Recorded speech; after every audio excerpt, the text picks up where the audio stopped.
కాంగ్రెస్ ఏ రాష్ట్రంలోనైనా గెలిచిందనుకోండి, అక్కడ ఆ పార్టీ బాగా పనిచేసినట్లు. అలాగే ప్రజలకు కూడా ఆ పార్టీపై నమ్మకం ఉన్నట్లు. ఓడిపోయిందనుకోండి, కేవలం ఈవీఎంల ద్వారా మోసం జరిగింది, స్కామ్ జరిగింది, అందుకే ఓడిపోయామని ఈవీఎంలపై నెట్టేయడం. ఇది కాంగ్రెస్ పద్ధతి గత 10 సంవత్సరాలుగా. నిజానికి ఈవీఎంలు తెచ్చిందే కాంగ్రెస్ ప్రభుత్వం. ఎవరు? రాజీవ్ గాంధీ గారి హయాంలో జరిగినటువంటి ప్రక్రియలో వచ్చినటువంటివే ఈవీఎంలు. మరి 2014 వరకు కూడా కాంగ్రెస్ ప్రభుత్వమే అధికారంలో ఉందంటే కారణం ఈవీఎంలే అనుకోవచ్చు. అంతే కదా!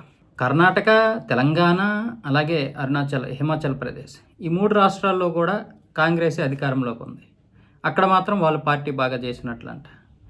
అలాగే మొన్న జరిగినటువంటి హర్యానా, మహారాష్ట్ర మరికొన్ని రాష్ట్రాల్లో జరిగినటువంటి ఎన్నికల్లో ఓడిపోతే అది బీజేపీ యొక్క ఈవీఎం స్కామ్ అని చెప్తున్నారు. ఇదే ఒమర్ అబ్దుల్లా అయితే వ్యతిరేకించాడు. ఇండీ కూటమిలో ఉన్నటువంటి పార్టీలు ఎన్సీపీ కావచ్చు, అలాగే డిఎంకే కావచ్చు, లేకపోతే టీఎంసీ కావచ్చు, ఇవి మాత్రమే విమర్శిస్తున్నారు. అలాగే కాంగ్రెస్ వీళ్ళందరూ కూడా గెలిస్తే వాళ్ళ యొక్క పనితీరు పట్ల, అలాగే ఓడిపోతే ఈవీఎం స్కామ్ వల్ల అంటున్నారు. ఇది కరెక్ట్ కాదు అనేది ఒమర్ అబ్దుల్లా మాట్లాడడం జరిగింది. దీనికి కాంగ్రెస్ ఎంపీలందరూ కూడా ఒమర్ అబ్దుల్లాపై ఫైర్ అయిపోతున్నారు.